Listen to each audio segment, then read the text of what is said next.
Anim ang nag-high ng Certificate of Candidacy para sa pagkaalkalde ng Maynila sa eleksyon 2025. Magtatapat sina incumbent Mayor Honey Lacuna, dating Mayor Isko Morena, Congressman Sam Versosa at tatlong iba pa. Saksi, si Oscar Oida.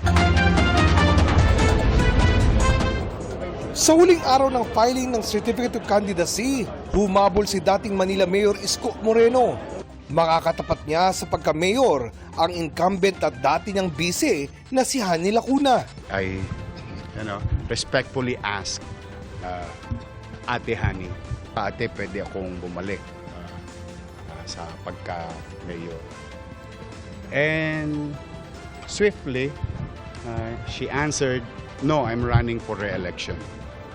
And, siyempre, ayoko naman siyempre, nakaupo naman siya. Siya yung nakaupo.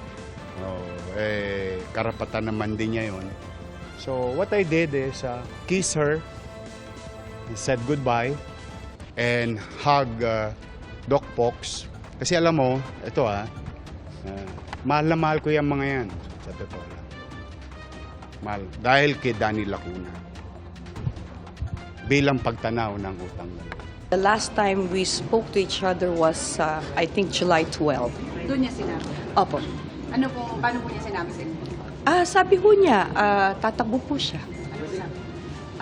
Wala po akong sinabi. Pinakinggan ko lang po siya. That's face-to-face po.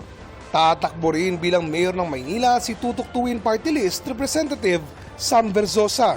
Ang mga taga-Maynila naman may karapatan pumili ng gusto nila Kasi nakakalungkot puro away na po Naghain din ng COC sa pagka-mayor sina Alvin Avicilla Caringal, Michael Gosay at Jerry Sindo Garcia.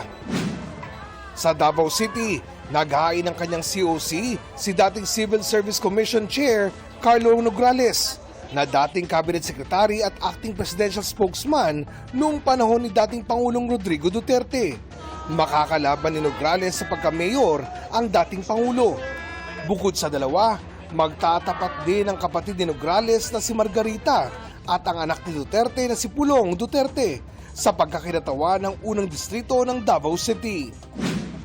Janice versus Janice naman ang magtatapat sa pagkakongresista ng 3rd District ng Negros Oriental.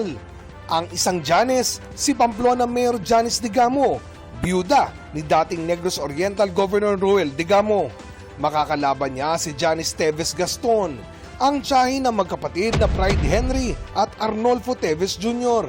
Paglalabanan ng dalawang Janice ang posisyon na dating hinawakan ni ex-Congressman Arnie Teves na sangkot umano sa pagpatay kay Digamo noong 2023. Bukod sa dalawang Janice, kakandidato rin ang independent aspirant na si Reynaldo Lopez.